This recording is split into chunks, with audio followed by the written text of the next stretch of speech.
This footage shows a group of teenagers clinging to a slick canyon wall, only to be violently swept away just minutes later, one after another. And while these scenes are from a movie, the story behind them is all too real, and is, in fact, a chilling reenactment of what actually happened in 2008. To this day, that tragic April afternoon is remembered as the worst outdoor disaster in New Zealand's modern history, one that claimed several young lives far too soon. Watch until the end to find out what led to this shocking tragedy and why, even more than a decade later, those who miraculously made it out alive still avoid going into the water alone. But as always, viewer discretion is advised. On the morning of April 15, 2008, 10 students from the Year 12 class were getting ready for what all of them considered the most anticipated trip of their school life. Elam Christian College, where the teenagers studied, regularly offered various outdoor trips as part of the official education curriculum, fully organized in partnership with the Sir Edmund Hillary Outdoor Pursuits Center. Therefore, this wasn't their first adventure. Every year, students took part in hikes, beach days, summer camps, and team-building exercises, each designed to teach leadership, resilience, teamwork, and how to stay calm in challenging environments. Still, this time, the trip felt different, as the group was about to head on a far more remote journey, deep into Tongariro National Park, for a canyoning expedition through the Mangatepopo Gorge. The class had been divided into small groups of 10, each scheduled to depart on different days. One of those groups, the very first to volunteer, included 5 girls: Ashley Smith, Sarah Brooks, Natasha Bray, Portia McPhail, and Tara Gregory, and 5 boys: Kish Proctor, Peter Shee, Anthony Mulder, Floyd Fernandez, and Juan Shu. All of them were 16-year-old creative students who loved pushing themselves beyond their limits. So even though parts of the journey were expected to be physically demanding, the entire group welcomed the challenge, including Juan, who had cerebral palsy, but still didn't want to miss this long-awaited adventure. After all, they were just 1 year away from graduating, and the group had already spent years as part of the same close-knit school community, where they didn't just study together, but also performed at assemblies, went on church trips, volunteered, and built friendships that felt more like family. And furthermore, joining them was someone the group deeply respected, their 29-year-old teacher and mentor, Tony McLean, known for his calm leadership and deep understanding of teenagers' needs. For many of the students, Tony wasn't just a supervisor, but someone they trusted completely. So by 9:15 a.m., with everyone accounted for and final checks complete, the bus pulled out from the Elam Christian College parking lot in Auckland and headed south toward Tongariro and the adventure they had all been looking forward to. After several hours on the road, the Elam students finally arrived at Tongariro National Park and settled into the Sir Edmund Hillary Outdoor Pursuits Center. Inside the main lodge, instructors were already preparing gear for the teenagers, sorting harnesses, wetsuits, and safety equipment for the upcoming canyoning trip, which was scheduled for early afternoon. Leading the group from OPC that day was 23-year-old Jody Sullivan, a newly certified outdoor instructor who had completed a 12-week outdoor educator course just a few months earlier. And although she had mostly served as a trainee or assistant during previous trips, she had some prior experience in canyon environments, including Mangatepopo Gorge itself. So, without hesitation, the group set off from the center. Around 12:30 p.m., they followed a gravel path that wound through low brush and volcanic boulders until they reached the narrow mouth of the Mangatepopo stream. And by that time, a light rain had begun to fall, but the group remained determined to carry on with the long-awaited trip.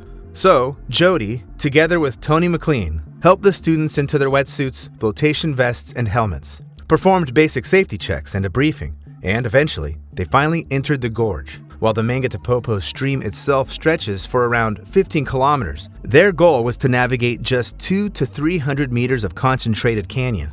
The first section was relatively easy to manage, with only ankle-deep water and scattered boulders along the way. So, the group moved slowly but steadily, using each other for balance as they climbed over mossy rocks and splashed through narrow corridors where the stream narrowed into small pools. But less than an hour into the gorge, they faced their first real challenge, a deep, swirling basin that forced everyone to swim across in strict single file.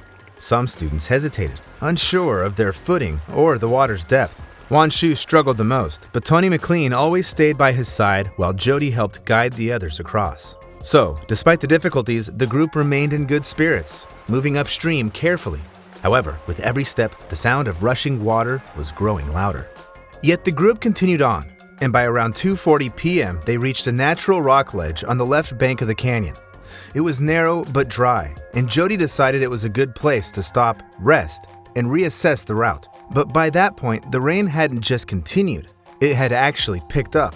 The gorge itself was a classic alpine slot canyon with steep vertical walls on both sides, often just a few meters apart. In dry conditions, water moved gently between smooth boulders and calm pools, but the geography made it uniquely dangerous during storms. Since when heavy rainfalls hits the upper catchments of Mount Tongiero, the water flows directly into the Mangatepopo stream. And unfortunately, that's exactly what happened this time. Suddenly, the ledge began to shrink, and water started creeping over even the once dry patch where the group had stopped. The sound of rushing water now echoed through the canyon like thunder, and the stream that had barely reached their knees just moments ago had become a deep, frothing torrent. Even the color of the stream itself had changed, from clear to dark and cloudy. Therefore, panic began to spread among the group, since as the water kept rising, the students were no longer just battling the current, but also fighting the cold. And while the wetsuits offered some protection, the water was alpine chilled, with dangerously low temperatures ranging from 4 degrees Celsius to 8 degrees Celsius. It was clear they couldn't stay in that spot much longer, with the ledge rapidly disappearing beneath them and hypothermia becoming a very real threat. Jody Sullivan now faced the critical decision, what the group should do next. So she scanned the gorge, and only one viable option came to mind: to cross to the opposite side. Since the narrow slot they had entered through now looked impossible to retreat from, with the rising water showing no sign of slowing down. Jody explained her plan. She would swim across first to reach the far side, secure a rope, and then guide the teenagers one by one, while the teacher stayed behind to help support each student as they crossed. The group watched in silence as she stepped back, braced herself, and leapt into the raging stream. For a moment she vanished beneath the surface. Then, slowly but surely, Jody emerged, kicking through the current until she reached a large boulder on the opposite side. There, she secured the rope and gave the signal to begin the crossing. The first students to go were those in better physical shape, just to help catch the others on the far bank, and Ashley Smith was among them. Encouraged by the group, she gripped the rope tightly and moved quickly, with her eyes locked on Jody's outstretched arms. And when she finally reached the other side, the group let out a collective sigh of relief. Next came Peter. He took a deep breath, jumped in, and managed to catch the rope halfway through. The current almost dragged him sideways, but Jody grabbed the boy just in time and helped him out of the water. But with each passing minute, the current grew stronger, and the remaining students began to panic. Still, their teacher did everything he could to calm his students, offering steady encouragement and reminding them of the warm showers waiting back at camp. Meanwhile, it was Kish Proctor's turn. He launched from the ledge, reached the rope, but suddenly missed, so the water ripped him away in seconds. Immediately after, Sarah Brooks slipped on the ledge and was also swept away before she could even grab the rope. For a long, breathless moment, no one said a word until a faint cry echoed downstream. Miraculously, both Kish and Sarah had survived, carried over the spillway and battered by the current, but somehow managing to resurface, bruised and bleeding, yet alive.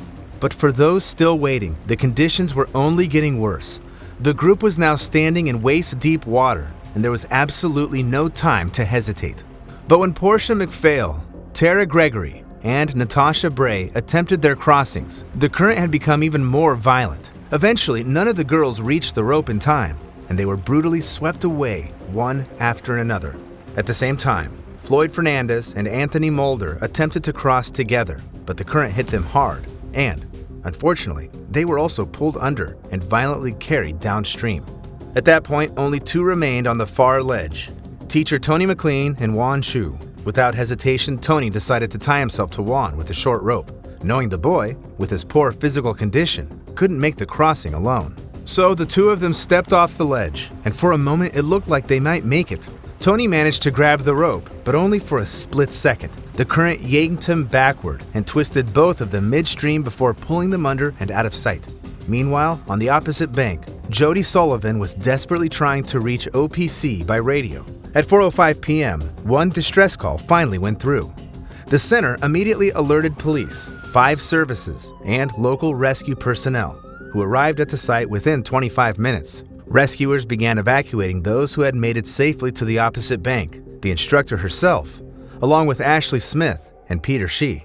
The other two survivors, Kish Proctor and Sarah Brooks, had managed to reach the shoreline on their own after being swept through the spillway.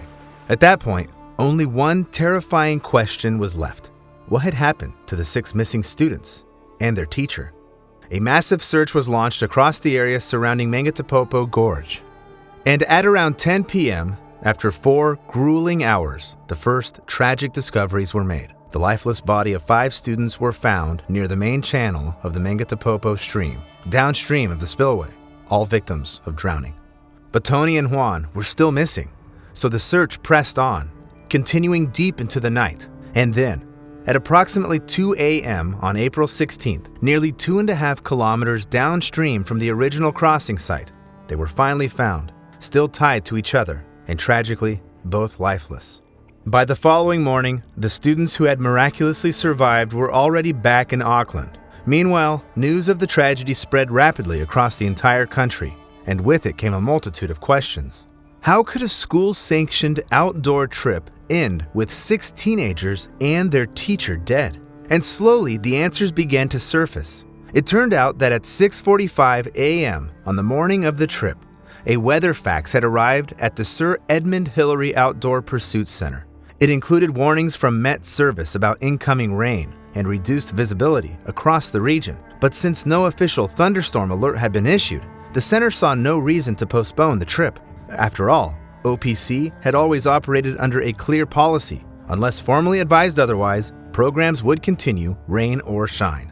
The explanation also lay in staffing, or rather, the lack of it. Although the canyoning trip had received one of the highest possible risk scores under OPC's own internal flash rating system, 16 out of 17, Jody was the only instructor assigned to lead the group that day. A rating this alarmingly high should have triggered additional precautions, including a second trained guide, but none were eventually sent, largely due to high staff turnover at the center and an ongoing shortage of qualified instructors. And perhaps even more disturbing, this wasn't the first time danger had struck this very location. Back in 1977, a shockingly similar fatal accident had occurred in the same gorge. During a routine outdoor trip, an OPC instructor had positioned himself in the stream to help participants cross. It had been raining, and as the water began to rise, he was swept away by the current and eventually drowned. That tragedy marked the first recorded fatality in OPC's history. But decades later, when the 2008 group entered the same canyon, almost no one working at the center even knew it had ever happened. An overwhelming level of neglect, not to mention the absence of an emergency evacuation plan, the malfunctioned radios, or even the bigger question of how a teenager with cerebral palsy ended up on a trip of such extreme difficulty.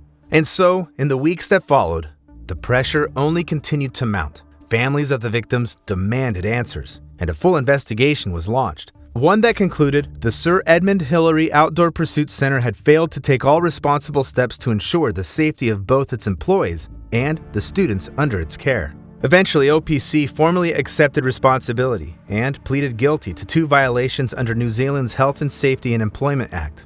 The court ordered the organization to pay nearly $500,000 New Zealand dollars, including $60,000 to each of the bereaved families, $5,000 to each surviving student, and an additional $40,000 in fines to the state. But of course, no amount of money could bring back the lives that were lost, or ease the pain carried by the families left behind. And although no formal charges were ever brought against the instructor, some of the victims' families felt that Jody Sullivan should have faced more than just public scrutiny, that simply attending funerals and sending condolences wasn't enough, especially given that not long after the tragedy, she quietly left the country to take a job abroad. At the same time, Tony McLean's parents, Jeanette and John, buried their son with full honors. They described him as someone who would have fought for those kids, someone who would have done everything in his power to protect them, and they were completely right. Since even Portia McPhail's mother told Tony's family that she found peace knowing her daughter had spent her final moments with him. In the end, Tony McLean was posthumously awarded the New Zealand Bravery Star, an honor given to those who show exceptional courage in life-threatening situations.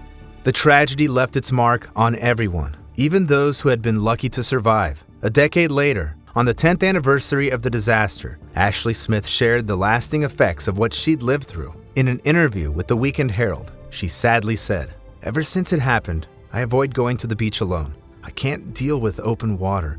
I feel terrified if I'm by myself, and the first thing I ask is, have I gone too far out? Will I be okay? She eventually gave up her dream job and carried a weight of survivor's guilt that never fully faded. Kish Proctor, another survivor, also admitted he still felt uneasy around water, even years later, saying, "You always have that uncertainty in you. You are overcritical of things." Kish also sadly added that he had once loved swimming, but in the years that followed, he could count on one hand the number of times he'd been back in the water. Every year, schools all over the world send students on camps, hikes, and outdoor adventures, believing that challenges like this build character and that nature offers something no classroom ever could. And most of the time, they're right. But sometimes, when planning is rushed, warnings are ignored, and basic safety protocols aren't followed, those lessons come at a price no one should ever have to pay. Now let me ask you, have you ever been on a school trip that still gives you chills when you think about it? And after hearing this story, would you still go? Let me know in the comments. And don't forget to subscribe for more shocking real-life stories that one day might make you think twice before signing up for your next long-awaited, but yet risky adventure.